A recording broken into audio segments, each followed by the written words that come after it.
Hello and welcome to Every Horror Movie on Netflix, the show where we watch, review, and discuss every horror movie on Netflix. I am Chris, back again with Patrick. Hello.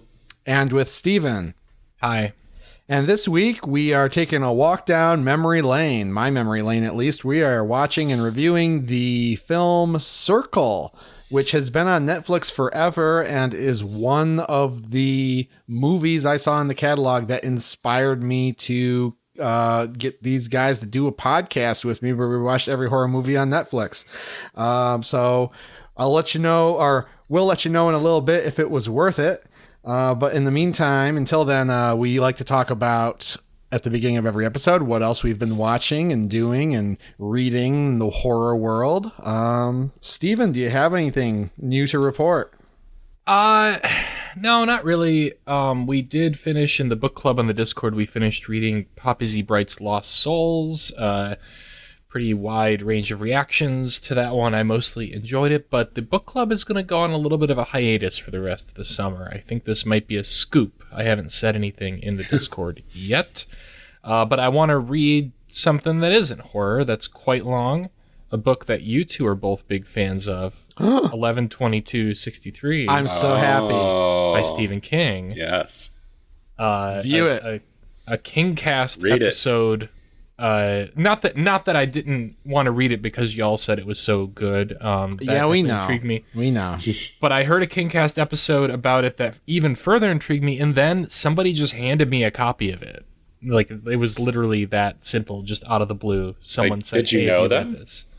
Yeah, it's somebody I know. It's the but yellow not, card, man. but not somebody I don't know that well. I just ran into them in the neighborhood, and they said, "Hey, I have something you might want," and I didn't know what to expect, and it was that very tome. So excited to dig into it.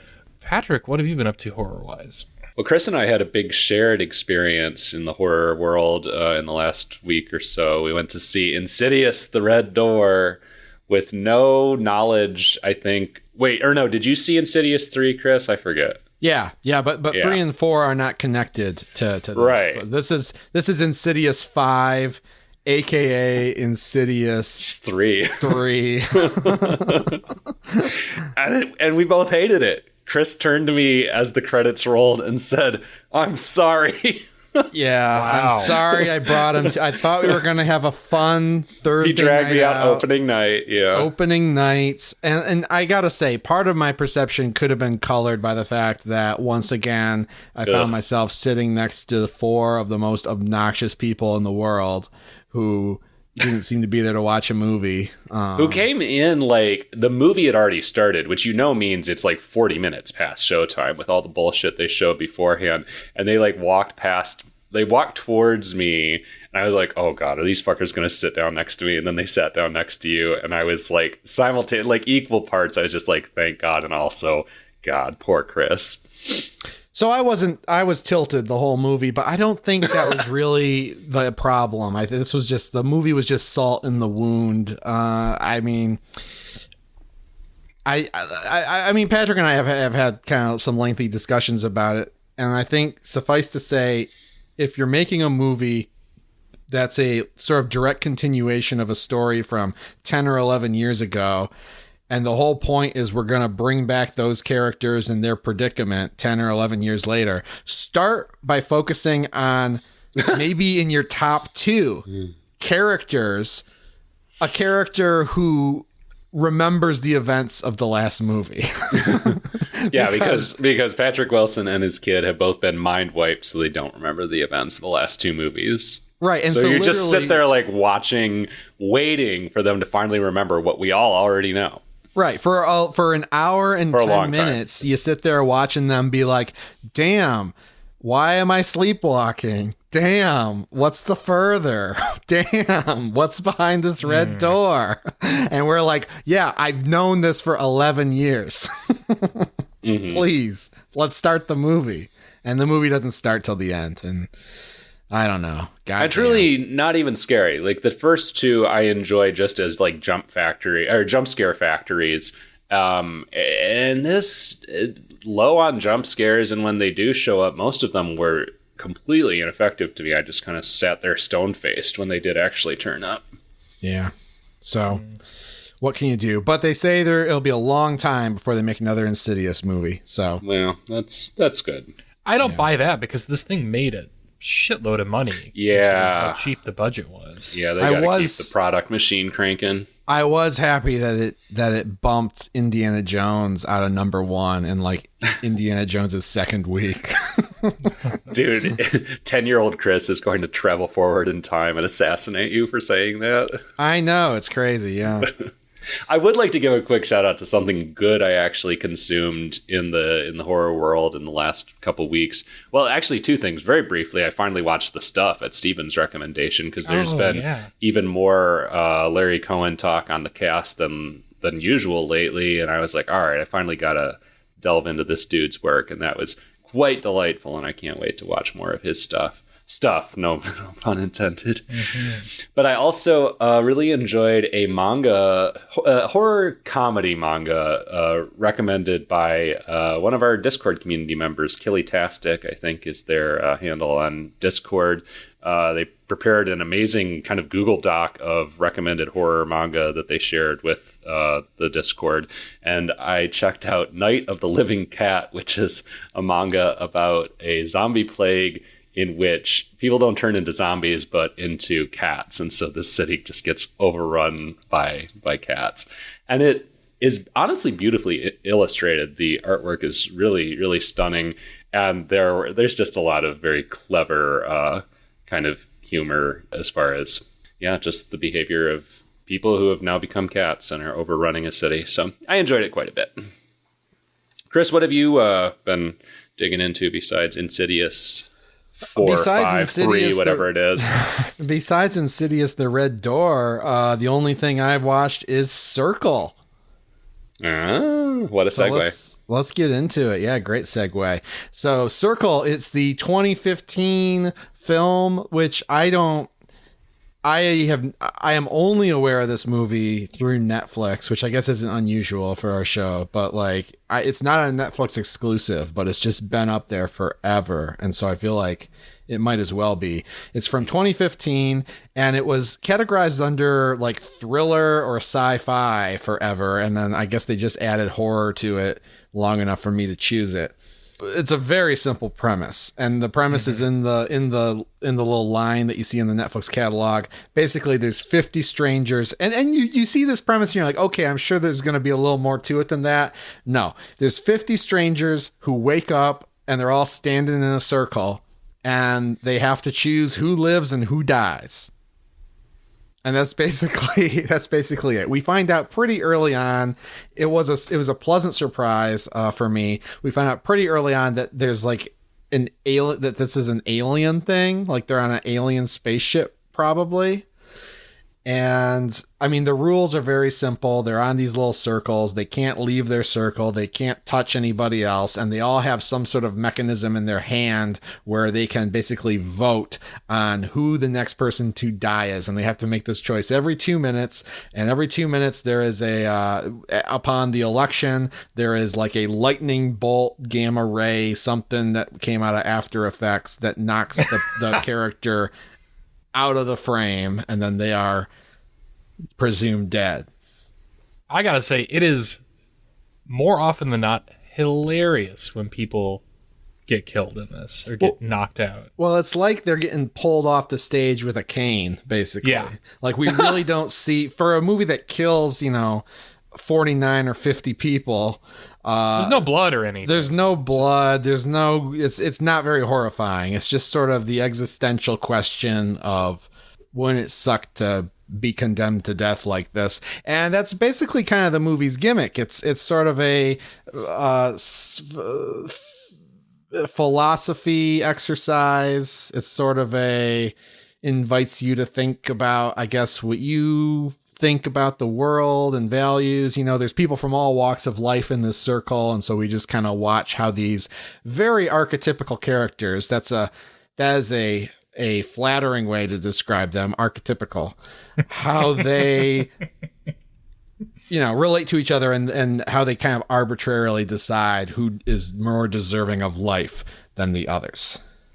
Well, it's a sci-fi 12 Angry Men sort of, you know. I mean, actually, even the sci-fi part is a little questionable because a couple of people in the circle theorize. They say they saw aliens, but I kind of have my doubts about that for a while. It is very conclusively aliens by the end of this thing. I don't even think that's too spoilery, but there was some doubt in my mind. But they're basically all standing around, like trying to.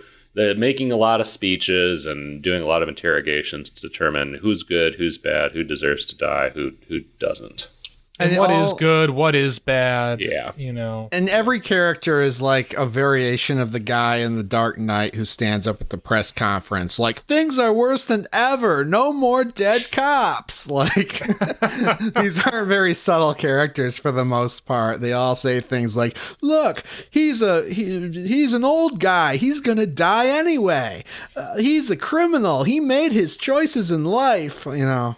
And actually, I'm thinking of the finale of The Dark Knight, not the press conference. But we should reiterate, as we joked around a bit at the end of the last episode, that like the characters are literally, well, most of them don't use names. A couple of them do name themselves. I can't remember why they decide that they shouldn't say their actual name. So the characters are literally called like the criminal, the lawyer, old man number 2. There's one character called the oldest man, which I found intriguing. Oldest man in the room or oldest man ever to have lived? Well, but yeah, you wouldn't. I feel like you wouldn't really get names in this scenario. Like it's a bottle episode. Literally, almost the entire movie takes place in this single room, which is kind of a brilliant conceit, even just from a production cost standpoint.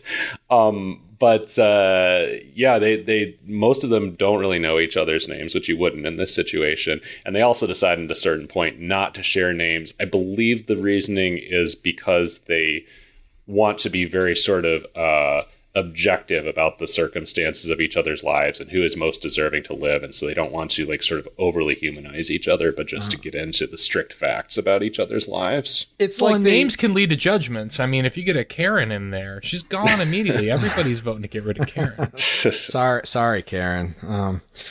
Yeah, it's like they don't. It's like for the same reason you don't want to name your livestock animals or whatever. It's because they're like, well, listen, everybody here is gonna die. We don't want to feel bad about it. Because the first person who like introduces herself with verbosity is immediately struck down, and everybody's like, oh, she seemed nice, and use her name. And everyone's like, all right, we no more of that. Yeah. Well, and like you guys were talking about the kind of how we don't see any blood. One of, you know, I actually liked this, but one of the things that bothered me was it was really hard to tell what the hell was going on, who was dying and who was voting at a certain point. Yeah. And one of the reasons it was hard to tell who was dying is because I think there may have been limited budget to even generate this somewhat rudimentary effect of the ray shooting out and hitting people. And so a lot of the time you don't even necessarily see who gets hit. And it's almost implied who actually died. There were multiple times where I wound it back and was like, wait, who just died? I actually wasn't sure. I caught that too. There are times when you just hear the sound effect, the little zap or whatever the hell it is, and you don't see anyone die, which, I mean, if that were done intentionally, it could be interesting because the film could be testing your own sympathies toward characters and asking you, like, who do you think deserved to die in this situation? And did they, in fact? Well, it sort of, I think, attempts to do that. I mean, this is basically a format that's been done on reality TV and game shows and stuff for a long time. I mean, I think there was a game show that was very similar to this where it's like, okay, there's 50 of you and like one person can walk out of here with $10 million or something. But if you're not unanimous about who it is, the prize gets smaller and smaller. And so it makes for good entertainment to get to know people and then try to play your own games about, oh, who do I like, who do I don't like, who do I want to die, who do I want to win, etc. It didn't really work for me in this movie. I didn't really connect with any of these characters. They're all painted with a broad brush, and we don't really have a protagonist. The movie seems to enjoy sort of introducing people and making you think they're going to be important and then killing them and doing that a few times. So it's kind of hard to find something to latch onto, but the scenario itself is interesting. And I do like the low budget aspects of it. I mean, there's a lot of areas where the movie falls short, but like Patrick said, from a production angle, it's 50 actors on a stage that has some production design put into it, and they are most of them were probably only had to do a day of filming, if that. And so it's very economical. I suspect that we don't see a lot of death, not because the laser bolt hitting the person is hard to do, but like you have a lot of old people. They probably couldn't do the stunt of them like falling down in a believable way or something like that. Yeah. So there's a lot we don't see. It would be probably twice as entertaining of a movie if like they all get exploded like Dr. Manhattan in the Zack Snyder movie. And then, like, by the end of the movie, everybody's dripping in entrails. That would be fun. That would be my kind of movie. That would have been a nice touch. Anything to keep this more visually interesting, because, yeah, I think, you know, from like a cost-saving perspective, yeah, it's kind of brilliant to have this all confined to one location. It's happening in real time, or as close to it as possible. But, like, it just looks so fucking cheap, even for how simple the set is. There's lots of really odd and seemingly unnecessary green screen stuff in this, like to make the black background look, you know, as infinite as possible, I suppose. This is like if the people in the actors, they found 50 people in the actors union who had to get a role this year to keep their health insurance. They were like, or who refused to strike. We've got a project for you. And I mean, are you saying did you think the acting was that bad? Is that what you're saying? Oh, I mean, the acting is hit or miss, I think, for sure. Sure. I'm not saying it's especially bad. I'm just trying to think about sort of the thought process and sort of like the one place they spent most of their money is probably 50 actors. Yeah. Oh, absolutely. Yeah. And so it's like, why do you have that many actors? 50 actors with speaking roles, or most. And then so most many of them have are speaking gone. roles. You know, so many of them are gone so quickly. It's like, wow. I mean, if you had to cut corners, you could have made 30. I was gonna say 50 is too much because there's too many people. There were times in this where I was like, "Are you fucking kidding me? There's that many people left?" And it's a short film. You know, it's well under 90 minutes, even including credits. But yeah, I don't know. There's too many people, especially when like there's not any one single person. Like I defy anyone watching this to like really care about any of these characters to begin with, and it takes a little too long to like kind of whittle down the playing field. I felt this would have been better suited as like, you know, like a 45-minute long TV episode or something.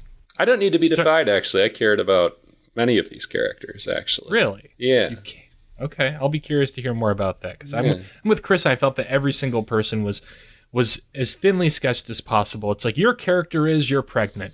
Your character is you are racist. Your character is, you know, you're a cop. And that's about it. Yeah, I mean, I didn't find them deep necessarily, but I still found them... Well, and I don't know, there's at least... They're not all shallow. You certainly find out things about some of them that you did not expect. Let's put it that way. They're not very rich characters, but that's not to say... And I didn't really care, but that's not to say that, like, it didn't work to the extent where I was like, I liked some of them more than others. I mean, if you show me if you show me a cartoon of a racist and a cartoon of, you know, a pregnant lady or something, I'll be like, okay, I like the pregnant lady. Yeah, you know? That's about as deep as it gets. But yeah, I do agree with that. Like, if any of them were fleshed out any more, this movie probably would have been totally unbearable. You know, as it is, it's a pretty brisk, entertaining watch. But I wouldn't say I cared about any of them. They were just characters that I was more eager to see die than others. I feel like that's almost a little bit of the point, though, is that, you know, kind of like if we're dealing with snap judgments here. You know, we're digging into the podcast. That's a good show. Yeah. Oh no, I thought you meant like on our podcast we're dealing with snap judgments. No, I mean, you know, the movie is about like what is the immediate decision that you make about a person's like worth to exist in the world based on, you know, very brief interactions with them, and how do those play out when you're put in, you know, of course, a heightened fictional genre type of situation here. But that I found that compelling. I thought that was an interesting concept, and it was gripping to me. It held my attention. Anytime that I got distracted by something, I would absolutely run it back because I was like, oh, I'm missing something, because something is consistently happening in this movie. I mean, like, you know, Sure. what? Every fucking 2 minutes, somebody dies. Yeah, for a movie that's just 50 people standing in a circle facing each other, it is rich with incident. Somehow. Yeah. But I found the writing and the characterization to be like community theater level at best. I was thinking a lot that this would probably be a really fun stage play to put on. If you did this off Broadway, it would be like It would win the Tonys. toast of the town. Yeah, it would be. Seriously. Yeah. But yeah, I mean, it's a very sort of universal. Is it a morality play? Something like that. Like, it feels like they could have staged this. You know, this could have been made 50 years ago. This could be a Twilight Zone episode. Oh yeah, it's a Twilight Zone. It's a Black Mirror. It's absolutely. And there's something, I mean, I think there's something that's sort of irresistible about the premise. First, because of how salient it is in reality TV and how many times this sort of thing has been copied so many times, where you watch a reality TV show, you watch Big Brother or whatever, and like the person you hate sticks around because they know the audience hates them, you know, and then they finally vote them off and stuff. And they know how to play other people against each other, you know. And even when people die in this, they look not unlike some the way contestants are eliminated from some reality TV shows, particularly like shit, you know, these crazy game shows they come up with for Fox or whatever. Oh yeah, like I could see a show actually using that little After Effects thing, and then the person just disappears when they're eliminated. Well, there was a game show, I don't know what it was, where they stood on trap doors and they get sucked through a chute when they get eliminated. Wow. Just like this. The stage is very much like this, but then they go through a trap door. And when I saw the artwork for this movie, I actually thought that's what we were going to get into. I was like, oh, they're all staying on circles because they're going to open up and then like they're all going to get dragged down into like a Sarlacc pit or something. Oh, better movie. Which would have been fun. But, you know, I think we all try not to do this, but like you read Facebook comments and stuff, and like there's just so many people walking around who are looking for a reason to say someone else's life doesn't matter. Yeah. I was arguing with them in our local discussion a week ago about, you know, oh, we caught this guy on our Ring camera, like looking in the window of our car. This is why I lock and load, blah, blah, blah. And it's like, okay. Oh my God. Was that the kid who could, there was like a sound from the camera and he could tell and he walked away. Okay. Yeah. Oh yeah. I didn't read the comments though. Thank God. No, the comments were like, let's lock and load. And I was on I you know, you should never argue online, but I love it. So I got on there and I was like, listeners, if you could have seen Chris's eyes when he said that, it was something to see. I was like, listen, like what are you keeping in your car that's worth killing somebody over? Like, I don't care what drugs he's on or how, you know, like I don't, but they have all these reasons. They have all the, you know, they bought their gun and now they have all these reasons why someone deserves to get shot by them. And I think that's, you know, that's something about being human that a lot of people engage with. And that's why that's, or maybe inhuman, I should say. I mean, I try to not cast a prejudgment on anybody for that sort of thing, especially when life and death is concerned. But that's what I'm saying. I think that this sort of story just has tendrils that relate to a lot of stuff in our society. And I think, it's trying to do that too. It's trying to be, I think, semi-political. Oh, it definitely is. More than I would say yeah. The net effect is not anything profound though. Like we're having a great discussion about it and we will continue to, but like you're not going to learn anything new about human nature from watching this. Well, and I mean, it's kind of similar to Twilight Zone or even Black Mirror. Like a lot of the time the point, well, I guess not Twilight Zone so much, but especially Black Mirror, a lot of the time the point is just like people are selfish and shallow and shitty and willing to do really awful things to each other, especially in our technology dominated world. And I mean, and this may be, this kind of going back to my earlier point about snap judgments, this may be kind of like almost, I guess, reverse engineering for or making excuses, I guess, really, for what is, I mean, sure, not like Oscar caliber writing or necessarily performance either, but it was interesting to me just to watch. Because, I mean, as Chris just said, like, we have so many people in the world out there who are willing to just say, like, the most extreme shit about each other and be like so just inhumane at the drop of a dime. And frankly, I don't think they're actually like that, but just especially in our society, the motivation or the impulse for all of us is to have something to say right now, like, and to make it as like strong and sharp and intense as possible. Are you really that much of a psycho? Are you really going to go out there and shoot the kid who's in your driveway messing around with your car? I would really like to hope or think not, but we're given to just, you know, kind of form these give each other these very quick impressions, very basic impressions of ourselves, and form very basic impressions of others. And so I guess to me, even if it wasn't necessarily intended and was more just a product of, again, maybe slightly less than deep writing, it still kind of worked for me on that level. It's not to say, you know, there's only so many different like types of or archetypes of stories, and it's not to say that you can't like reinvent something or reinvigorate something that's already been done, but it's basically the monsters are due at Maple Street as like a game show or as like a Twitter echo chamber analogy or something. For those who are uninitiated, what is the monsters on Maple Street? I actually don't. Is that Twilight Zone? I forget. That's now. Twilight Zone. Yeah. It's one of the, like, I feel like that's the one that gets shown in schools, if ever schools showed Twilight Zone episodes, where like a lot of crazy shit starts happening in this town and people start in this little neighborhood, suburban neighborhood, and people start pointing fingers at each other. And it escalates very, very quickly until I believe they find a scapegoat. And it turns out, guess what, guys? People are the monsters. We are the monsters. But, you know, it's something that was like profound, especially for television at the time. And like, it is like a, you know, a tried and true like social lesson that people need to learn. I don't know that this really adds a whole lot to that template though, especially because of how kind of cartoonishly everyone is depicted.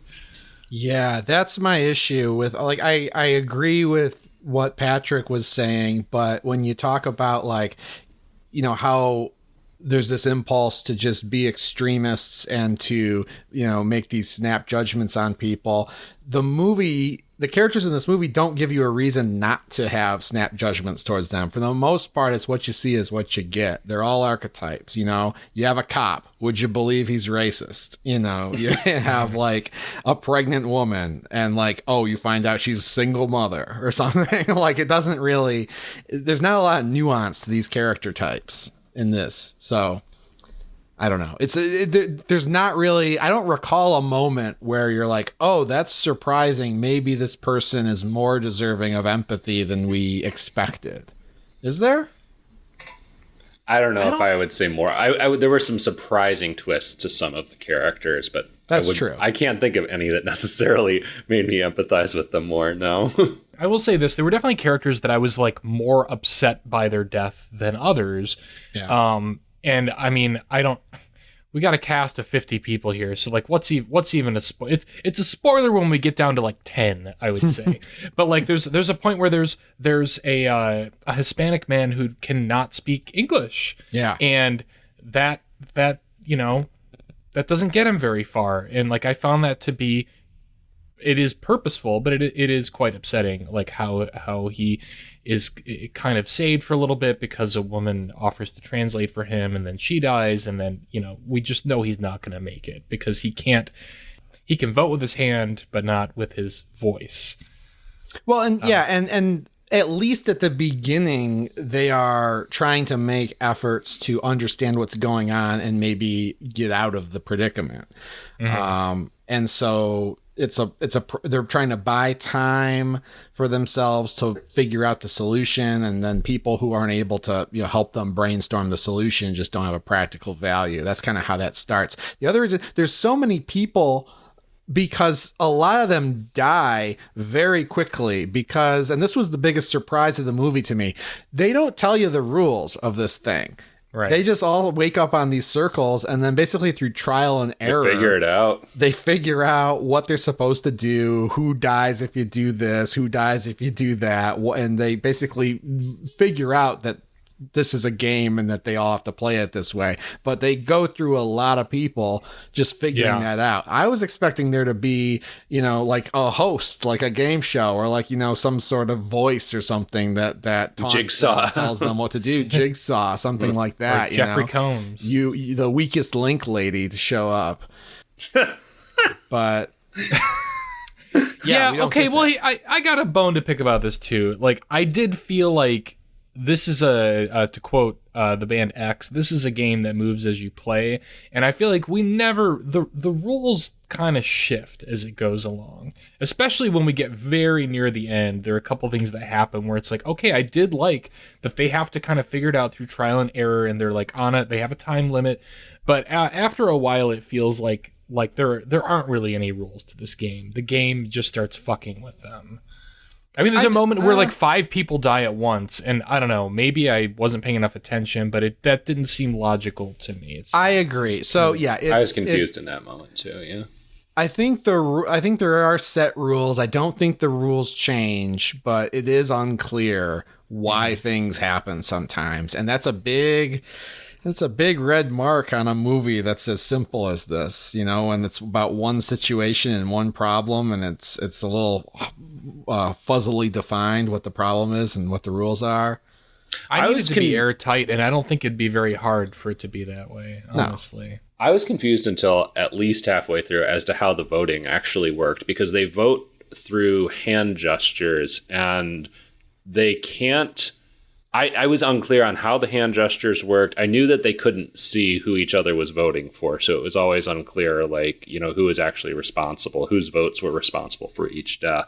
But there's like a little noise, a sound effect that happens every time someone votes, and for the longest time, it generally happens as the like gamma ray is powering up. So there's this sound effect you hear, 50 fucking times, and then there's this boop, boop, and I always thought it was a countdown. I thought it was a countdown clock. Yeah, I thought so too. But it's people voting. It's the votes locking in, and I didn't understand that for the longest time until I finally realized that a couple happened in quick succession, and it wasn't like a rhythmic, like every 10 seconds or whatever.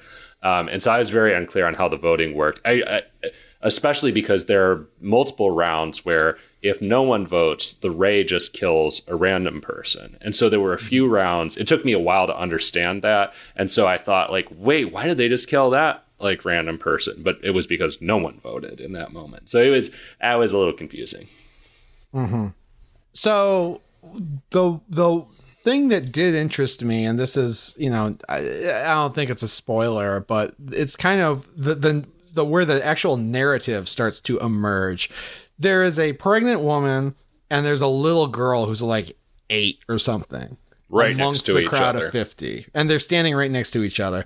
And so they can conveniently be shown in the same shot when the rest of the group is talking about them, which is at least 50% of the movie. Right. Yep. It's about 50% of the movie. And this is actually what I kind of like the most about the movie. They realize early on that, like, all right, well, they're like, I guess most people would say the pregnant lady and the little girl, like, are the ones we should protect at all costs. So they spend a lot of time killing people without killing the little girl. Women and children last in this case. Yeah. Then at one point, some smart character is like, well, wait a minute. At the end, one of them is going to have to kill the other. Like, that's the rules of the game. So shouldn't we kill one of them now to give all of us a chance at making it into the finals?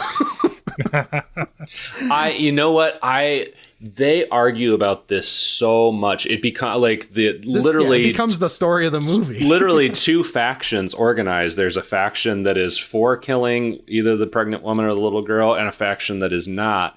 And so much of the action is just organized around that. And I never understood the logic behind it. I'm like, okay, so if one of them has to kill the other, like, fine, but continue, I guess, in my opinion at least, or I guess on my moral rubric, continue to protect the most innocent among you. I never understood, even from like a devil's advocate point of view, the argument for killing one of them.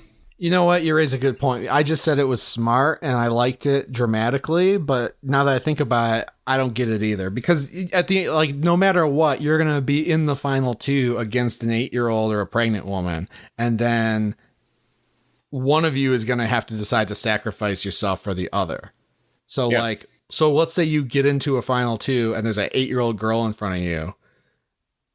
Are you like you're gonna kill her to survive? I mean. I guess but that doesn't seem like much of a solution to anything. Yeah, I just didn't get it. What kind of caused a disconnect for me, and I'm with both of you on that, but also like they keep talking about how they're choosing to kill a person. It's like, well, it seems like everyone who's eliminated, which is the term I would prefer to use because it is like a game show, they seem to die a quick and painless death. Let's get if they don't know each other in public relations right now. I have considered it as a career path in the past. The people who are strategically downsized. No one's being killed; they're just being eliminated. But seriously though, like from like a viewer's perspective, trying to put myself in the shoes of being in this room, like. Yeah, it would be like a stressful and terrifying situation, but like when people die, they pretty much just quickly disappear. You never knew them to begin with, aside from some random facet of their like political beliefs or social leanings. I don't know. I didn't find this game or this experiment or whatever it is like compelling enough to really want to like follow the rules and try and figure out like what would I do in this situation. I would recuse myself probably after about 10 minutes of listening to these assholes. Oh yeah, we didn't clarify that. Yeah, you can just step off your circle and get auto killed, which a couple a 16-year-old boy does at one point. A couple people do it by accident, and a couple as they're figuring things out, and a couple people are just like, hey, I'll volunteer. Well, I actually not even out of like sort of like my life sucks, but just out of like I understand that my chance is almost certainly zero here, so I'll just make it easier on everybody and get out. I'm with Steven. I would just like would not want to listen to these assholes yap at each other for the rest of my life. I would seriously like either like realistically, knowing myself, if I didn't do that, I would start talking shit and get to a point where I got eliminated very quickly. My frustration after 10 minutes of this was enough that I would have started just spewing so much vitriol that I'd be immediately voted off the island. Well, but that's one of the most interesting things actually about this to me is that there are 3 just absolutely awful, manipulative, sadistic, disgusting fucks in this who become like essentially the ringleaders, and they are awful, but they manage to keep like turning people against each other sufficiently enough to keep themselves alive for so goddamn long. And I was upset, but not in like why are you keeping this person around kind of way, more in a like, yeah, that makes sense, because if you can talk fast enough and turn people against each other fast enough, you can be the obnoxious piece of shit and still not get killed. And it was disturbingly realistic and quite compelling, actually. Yeah, to me. that's a fast ticket to the White House, baby. Exactly. You got like a guy who looks like he should be on Wall Street, but from what I remember is not a banker. Then you have an actual banker, and then late in the game, just like some dude with like long blonde hair. I don't know if we ever really learned much of anything about him, but he's trying to turn everybody against each other. And it's like, oh my God, somebody kill him already. But then he manages to convince them they should kill somebody else. And they all stay alive for much longer than they should. Disturbingly realistic.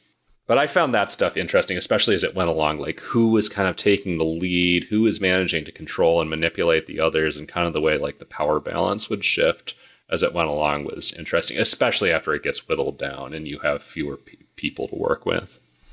Mm-hmm. Mm-hmm. And that's interesting, and you can sort of dissect it, and you can try to read some themes into it, and you can try to read some political intention into it. Like, there's someone there who's a Marine in combat fatigues, who's like handsome and like 6'5", and you're like, all right, like this guy's got some advantages going for him. Like he's probably going to be a contender here, and like he makes it quite a long way, but not really. He didn't really have the arc that I thought. He he didn't do as much leading as I expected him to, and people didn't really defer. You know, they didn't support the troops as much as I thought they would. Yeah. But there's just, I don't know, the lack of nuance kind of bothers me. And again, you're going through 50 people in a 80-minute movie. What can you really do? But like, you know, you have the one guy who's like, you know, he's all tatted up. He's wearing a tank top. And then he gets exposed as, you know, oh, he beat his girlfriend. This guy's a criminal, actually. And he beat up his girlfriend, beat her really badly. And at that point, the guy's like, you're goddamn right, I beat her up. She deserved it. Or something. And it's like, that's the dumbest thing you could have him say. You know, why isn't he like, you know what? I beat her up. It was the worst mistake I ever made. I can never live it down. And then, you know, then they, because I mean, there are people who would say that. I don't feel like that's unrealistic. There are people who say it, but in this situation, I mean, you know, maybe he's depressed and he, you know, he's not happy with his life and he doesn't have any interest in saving himself and winning this game. I suppose that is maybe kind of realistic, but I'm with Chris in that I was just disappointed that's the route the writers took with that. They kind of let the cop win for a minute. Yeah, and then he only loses because he's like, oh, and by the way, I'm incredibly racist. Let me go on the most extreme racist tirade. Like if the only racists in the world were the ones who talked like that, we'd have no problems at all. Like, yeah, but see, I found that compelling too, because like everybody's trying to appeal to everyone else around them, and the cop takes a gamble that like there are that many unrepentant racists around the circle too, which I was like, wouldn't be surprised. There might be. Because there's also a moment where somebody literally says, kill the black guy. Like at the last minute, right before the ray goes off, there's like a big decision moment where they're all deliberating. And somebody's like, kill the black guy. And everybody does. And they do. It was, again, a very disturbingly realistic moment. And they didn't kill him because he was black. But again, interesting that was how he was identified in that moment. Yeah, they do it because there's like a half a second left for everybody to vote, and they just do what they're told. Yep. Yep. Yeah. Yep. I mean, listen, people, it really do be like that. I don't think either of you have been on a jury before, have you? No. Yeah, it's pretty bleak. It's pretty bleak in a jury room. I believe that. Is it as bleak? You've told me about your experience. Is it as bleak as Circle? No, but it wouldn't surprise me if Circle were written in a jury room. Yeah. And I mean, and just you know, people will do what people tell them to do, basically. Mm-hmm. And you will get those strong personalities who it's like, okay, yep, sure. Well, why don't you do what I tell you to do and tell me whether you would view, cue, or screw this movie?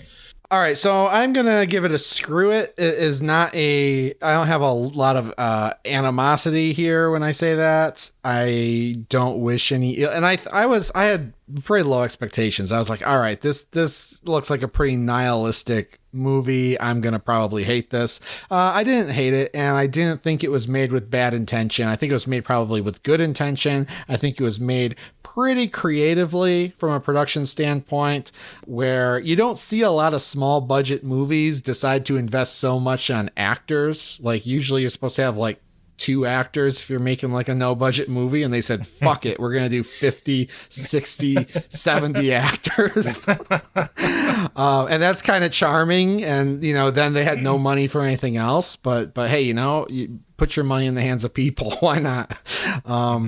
I'd rather them do that than just buy some like, you know, gray alien suits off of Amazon for a couple scenes for a cost of $3,000. But, you know, it's just, there's just not enough here for me. And you kind of spend the whole movie waiting to see how it pays off. And we'll talk about it in the spoiler room. It didn't really pay off well enough for me. I didn't really understand what the movie was saying. If it had a political point of view, it's just kind of putting all these characters in a pot and stirring it around, which it has some entertainment value, but there's a lot more interesting stuff you could be watching out there. And I wish that the characters themselves had been a little more interesting. So screw it, high screw it for me, but it wasn't terrible. Patrick? I mean, I think on the opposite end from that, I view it, but probably, you know, kind of low view it. It is consistently gripping for 83 or whatever minutes.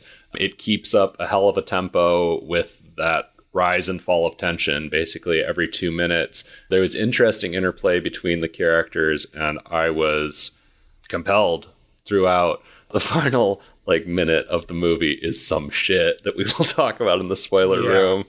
But I found this quite enjoyable for the probably very, very cheap thing that it is, and kind of succeeded far more than I expected it would when Chris read us this description last episode. So view it from me.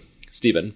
I'm going to give it a screw it. I think, this happens so often, but I think Chris and I are pretty much on the same page with this one, though I appreciate Patrick's take on it too. It's just it's not terrible. It's short. It is pretty entertaining. I didn't really find it all that suspenseful, though. I mean, again, partially because the eliminations are so comical looking, and the characters are so thinly sketched. But I don't have any contempt toward it. I feel like this was made with good intentions. I don't think it fully properly communicated what it was trying to, again, with that ending, which we'll talk about very shortly here.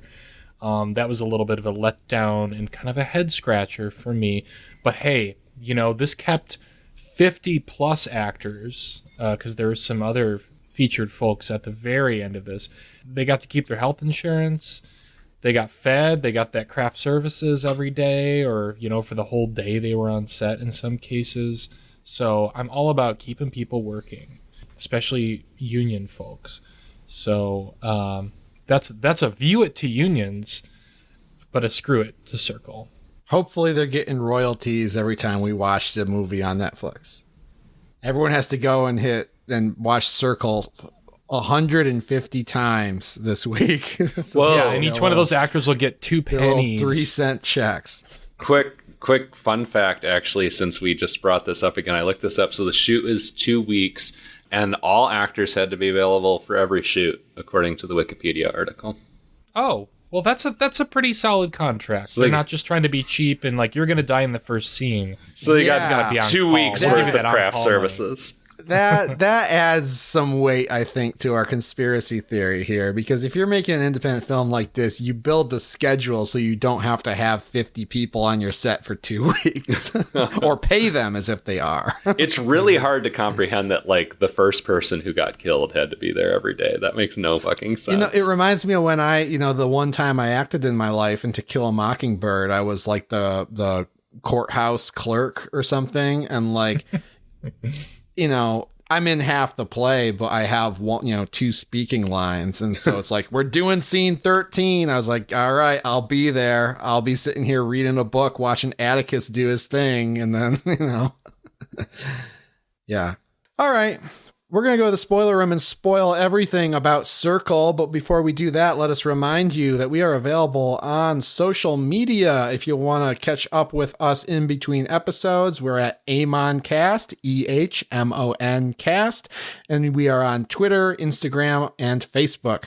More importantly, we have a very nice, vibrant Discord community. The link to that is in the show notes. Come join us there. We talk about movies. We like to hear what you thought about each film. And you can go to our website, everyhorrormovieonnetflix.com.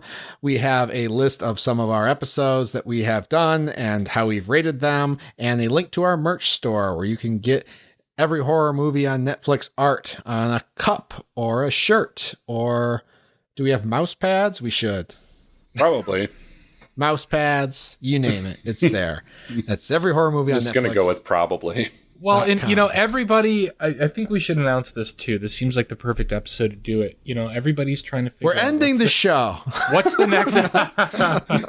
We wish. Everybody's trying to figure out, what's the new Twitter competitor going to be? Who's going to take over the game? We're going to very soon, you'll be the first to know, our loyal listeners, we're launching a new social media app called Circle. Where the discourse is going to be as polite and congenial as you can possibly imagine. Yep, and we only have 50 slots for our launch, so let us know. We'll put you in there. If you want to be a beta tester, shoot us an email. But we are only accepting new users who match very rigid archetypes and stereotypes. So if you're racist, chances are you'll be in. If you've had children or if you want to have children, that might give you a leg up too.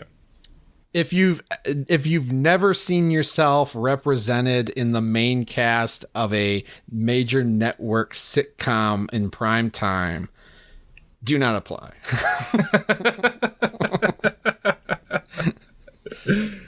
All right. Sorry for that detour. Okay. All right. We're going to go to the spoiler room and spoil everything about Circle. So go check it out for yourself if you don't want to know how it ends. Otherwise, stick around and we will tell you how it ends in just a few seconds.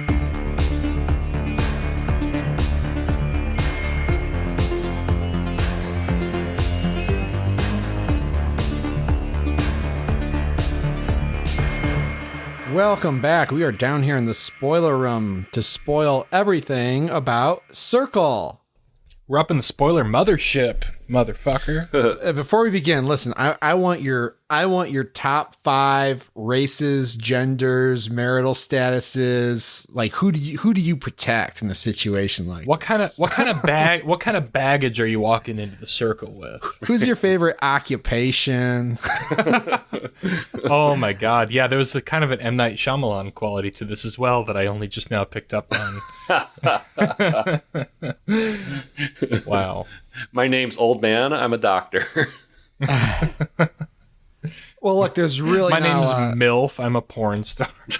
Oh yeah, that was one of the more bizarre exchanges in this movie where some weird guy starts berating a woman that she's a porn star, and it's unclear if she is. Well, what's happening there? Yeah, that's unclear. An interesting sequence. So the guy, he's an asshole. He goes on a rant. You think he's going to get eliminated next, but he doesn't. He survives, and then his first move is to turn to the woman next to him, who's wearing. Oh man, I feel like we need June Diane Raphael here for this because like the wardrobe in this movie was fascinating to me. I don't think there's a single person that dresses like an ordinary human being, or at least like what their character would wear. Anyway, this woman is wearing this like kind of odd blazer that like is almost sleeveless. And she's a little busty, and she's got like platinum blonde hair. And speaking kind of to the group, but like to her as well, is like trying to convince everyone that she's a porn star. Like that might get her eliminated next because everyone hates sex work, right?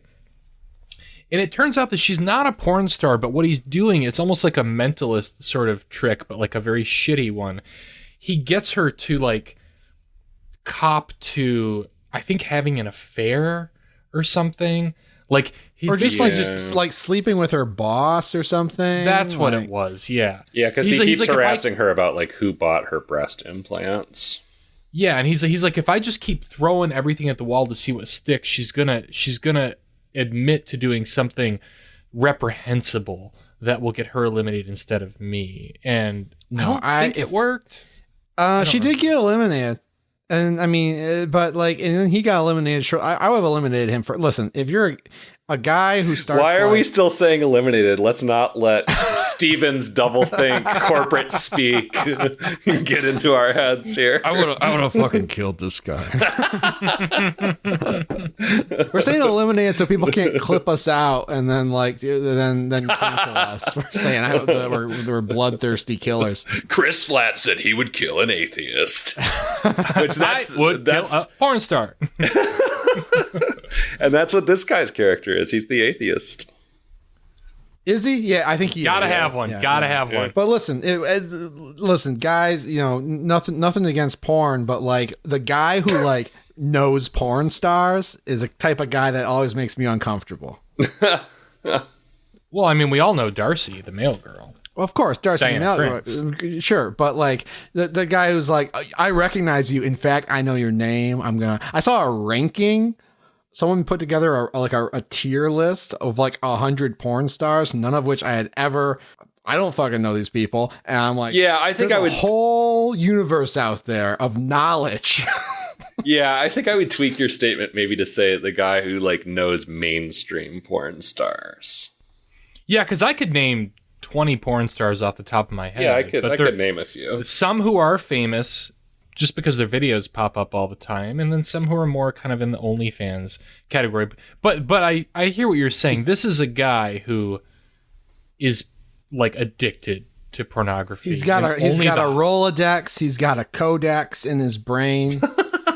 Codex. Well, so we're we got this quickly dwindling crowd of like people who were last seen in The Commuter with Liam Neeson, like on the train.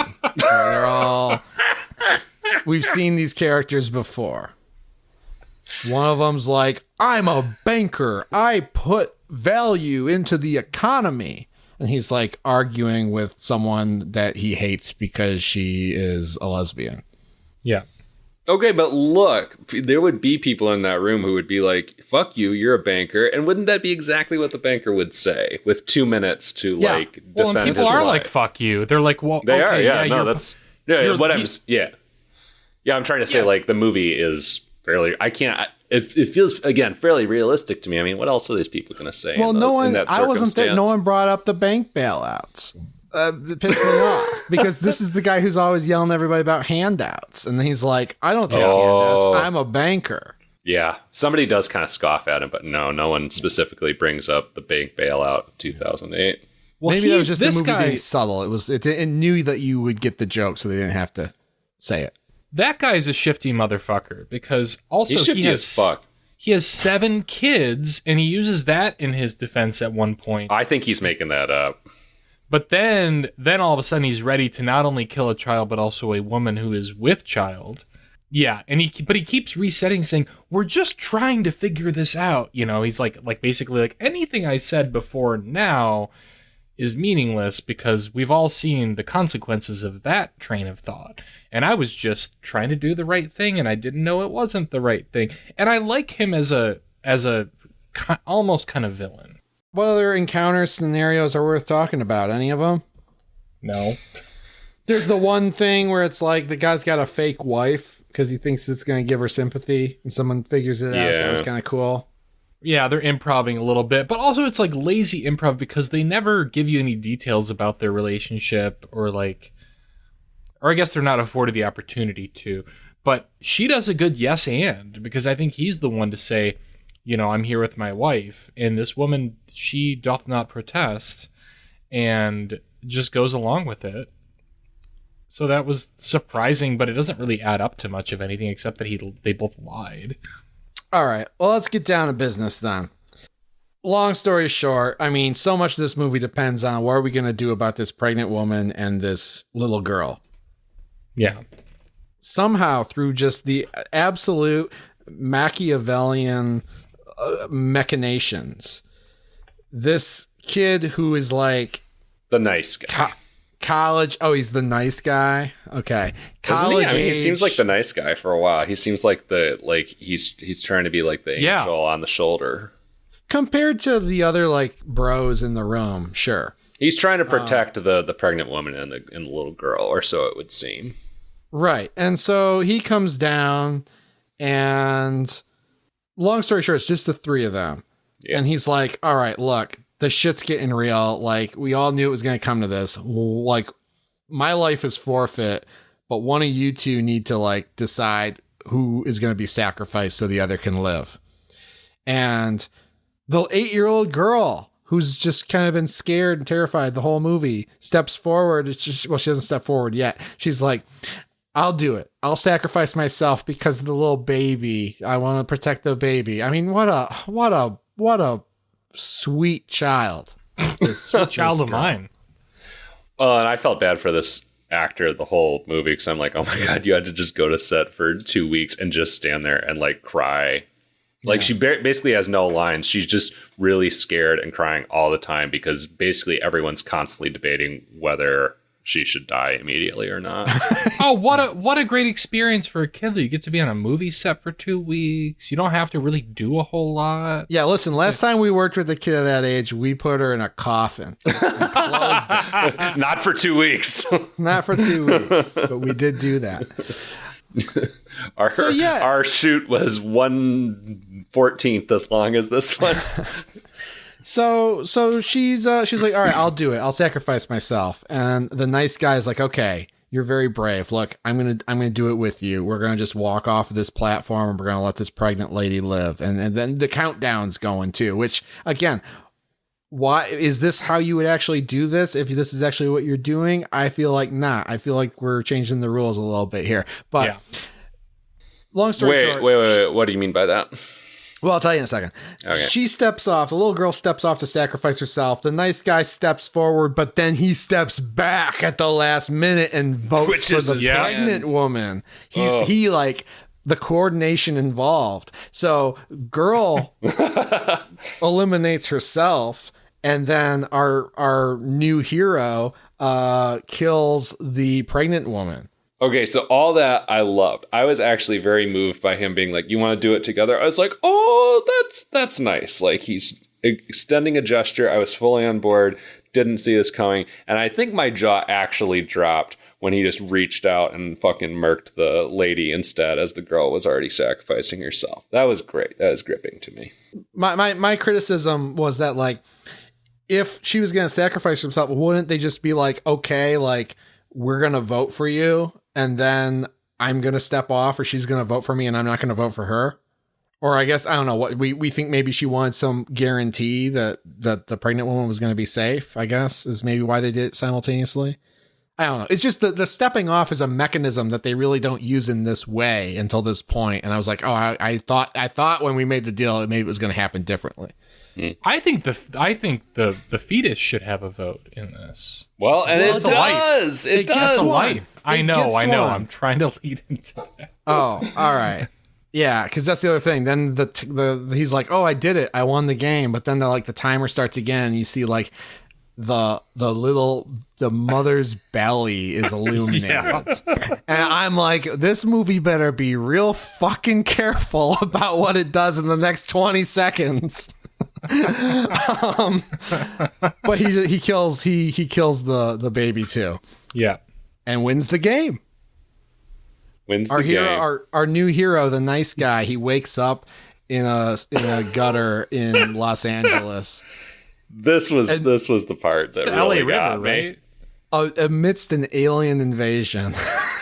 Just like some asylum level UFO ships floating in the sky everywhere. There's across lots LA. of UFOs. And I had to watch the ending of this movie 3 times to figure out what I was supposed to be getting from it. Well, I watched it twice. I'm still not sure I quite understand what I'm supposed to get from it.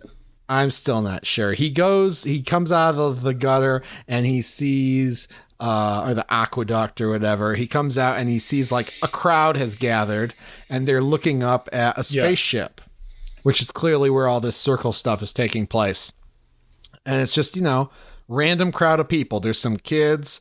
There's conspicuously a pregnant woman. Yes, it's a group of similar composition to the one that he was just a part of. Right, and he stands and he looks up and then he looks at the pregnant woman, and that's the end of the movie. Well, there's, I think, at least 2 pregnant women in the group.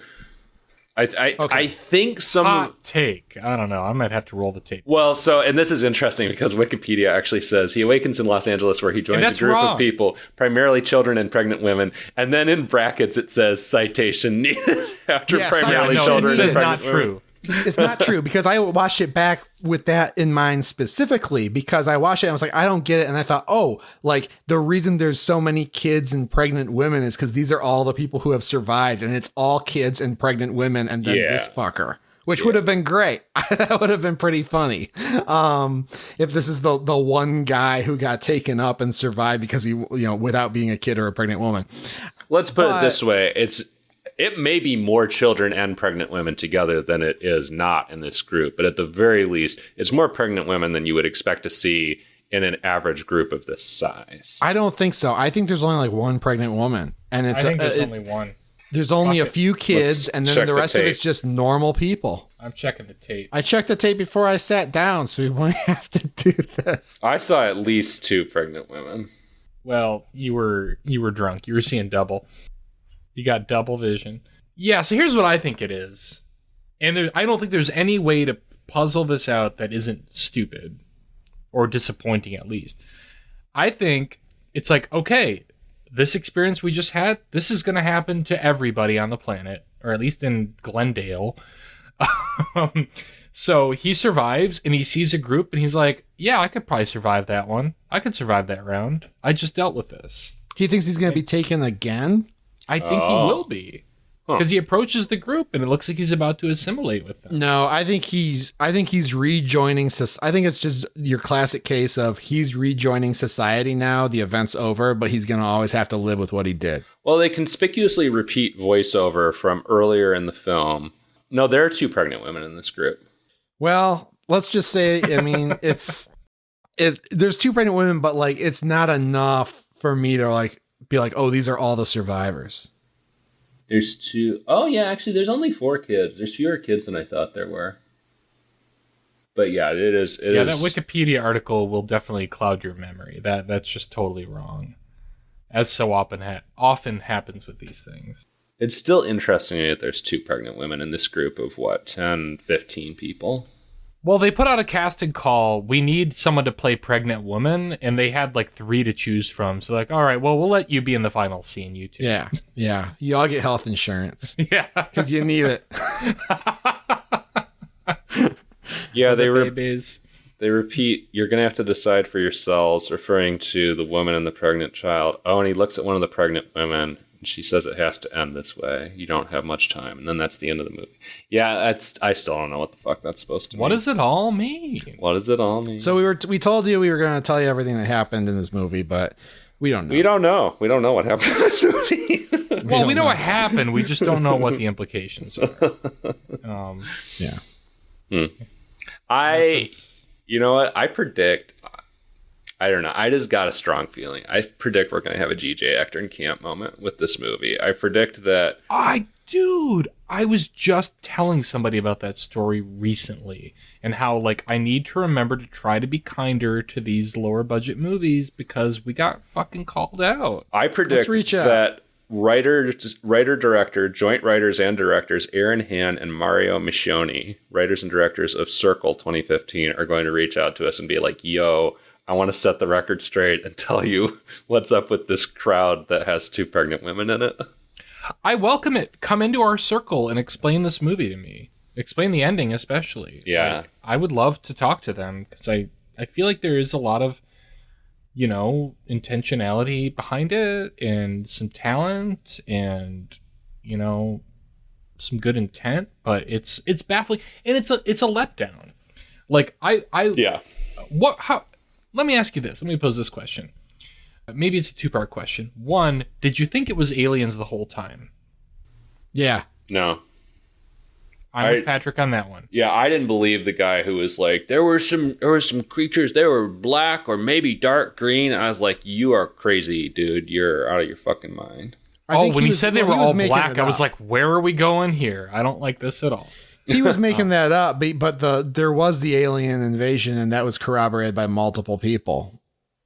I'm talking about in the movie, not what happened at the lake. In case the government's listening. Not what happened when we were camping. Okay, so I guess that's true. I guess that's true.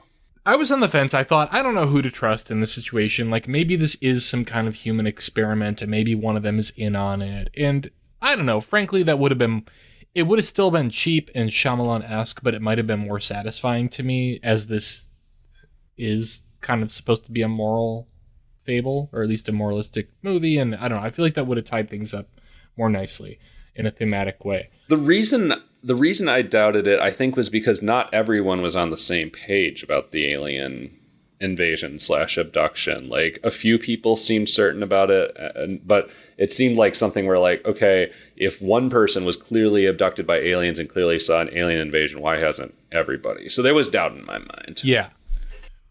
And I forgot what the second part of the question was, but I did write a funny line down from this movie, which was the lesbian who is, it's probably her character name. She responds to someone at one point, so aliens want me to die because I'm gay? And just even in context, I found that to be a hilarious, like, intentionally funny line. I think that's brilliant. That's the kind of thing that just cracks me up. All I needed was Parker Posey to be the actress delivering it, and not whoever this person was. We got potential here, but I want to see this movie remade. I want to see a $200 million budget. I want it to be directed by Denis Villeneuve, and I want all A-listers in the circle. Yeah, and also, like, I mean, again, I liked this movie, but it's a better movie if you have, like, 12 people in this circle instead of 50. Yeah. Just get 12 or of even your just friends, 20. go out in the backyard, make a circle, and just fucking play an elimination game where everyone has to vote on who stays.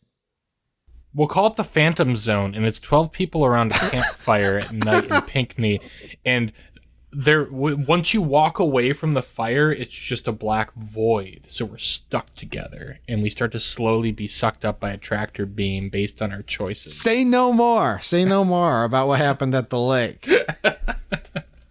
All right. God damn it. What are we watching next time? Patrick, it's your turn to pick. Yes, so... It would be appropriate to have the Wheel of Death pick, frankly. The Circle of Death, yeah. No, so I've been on a manga kick lately. I talked about a manga earlier on the show, so we are going to watch actually a manga adaptation that I've been perversely fascinated by for a long, long time. Gantz O. That's Gantz : the letter O. The animation in this, take a look when you guys get a second. It looks... Oh, I'm looking right now. Wild. It looks wild. The manga is very acclaimed and actually is on the list of recommendations that I referenced earlier that one of our listeners shared through the Discord. I'm not sure what the reputation of the movie is. I think it's not as well regarded, but I'm very curious about it nonetheless. The synopsis is: teams of recently deceased people who've been revived and given high-tech weapons must cooperate to defeat an army of monsters in Tokyo and Osaka. All right. Well, that'll be in 2 weeks. We'll watch. How do you pronounce it? I think Gantz O. I don't know, actually, but I'm just pronouncing what I see. All right. We'll be watching Gantz O. And until then... Like I said, find us online. Don't forget to leave us a review on your podcast provider of choice. We love those. We actually got one recently. I don't know if you guys even know this. No. Someone in Canada reviewed us on Apple and said, 5 stars, just what I needed. Oh, wow. Said, I'm a horror movie fanatic, and stumbling across this podcast was the best happy little accident I've had in a long time. Aww. I've listened to a couple episodes from movies I've watched, and now I'm going back to the beginning to watch and listen along with the gang. This podcast needs to be heard by more people. Love it. That's what we like to hear. Just find that on iTunes or Apple Podcasts, copy and paste it, make it a review too. 5 stars. And I love the Cars reference, the band in the title. Just what I needed. They're a Cars fan and a horror fan. They take after myself. That's Thank you, beautiful. Canadian friend. Yeah. All right. Well, until we meet again, for every horror movie on Netflix, I'm Chris. I'm Patrick. I've been Steven. Goodbye.